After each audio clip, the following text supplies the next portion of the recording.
No, this is not some obscure quote from a lesser-known TNG episode. It actually isn't Star Trek at all. This is a quote from the beginning of the 2016 French film, It's Only the End of the World. There are many interesting, even astonishing similarities between Captain Picard in TNG's Season 4 Episode 2, Family and Louis, the main character in It's Only the End of the World. First off, they are both French, even though Picard might actually be the most English Frenchman to have ever lived with his love of tea and appreciation of Shakespeare. Here to learn about the human condition, and there is no better way of doing that than by embracing Shakespeare. They are both famous and distinguished in their respective fields. Louis is a famous writer, Jean-Luc a famous Starfleet captain. The mayor wants to give you a parade. And they're both coming back home after more than a decade of absence. Their family dynamics are also very similar. Both their fathers are dead.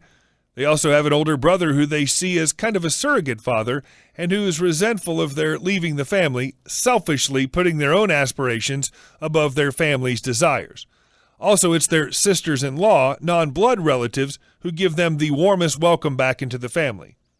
However, most striking of all, and something that makes this comparison actually relevant, are the circumstances under which they both return home, and their motivations for doing so. Recently, it was Star Trek Picard that made promises on plunging into the depths of the beloved Starfleet captain's psyche. However, they so far have not delivered and have arguably destroyed Picard's character. While some fans had been excitedly awaiting this series, hoping it would be a quiet psychological exploration of the great man, I thought that the job had already been done quite satisfyingly by TNG. It is especially Family and All Good Things, the two-parter series finale, that make an astonishing Picard-centric triptych.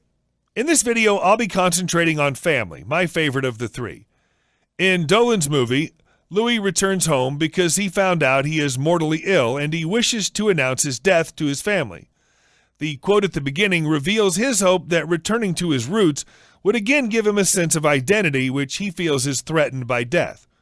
It would bring him, the famous globe-trotting writer, back to Earth, humbling him, rolling him back into the mud of his dysfunctional family's reality, but it would also give him some semblance of control.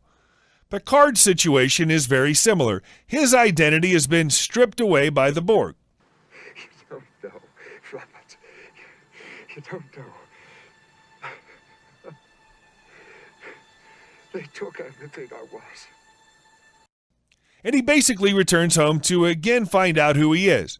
He's plucked from the literal heavens, from the Enterprise, and falls down back to Earth, into the mud of his father's vineyards, in the hope that this humbling coming home will seemingly, paradoxically, deliver his life back to his hands. It's telling that Deanna Troi, the ship's counselor, is the one to warn Picard how visiting his family might not be a good idea after the trauma he'd just experienced. What she perhaps feared was that Picard, in an attempt to gain back the control he'd lost, might second-guess his whole life. Face-to-face with disapproving relatives, he might want to return to Mother Earth permanently, denying his separateness, and this is something that almost happens, since Picard ends up seriously considering an offer to stay on Earth and explore the possibility of establishing an underwater continent in the Earth's oceans, a clear metaphorical reference to a return to the womb. There are not many things as primitive and as strong as the family of origin. Family can be both nourishing and cruel. It can both support and discourage our individuality and thus set a framework for our life.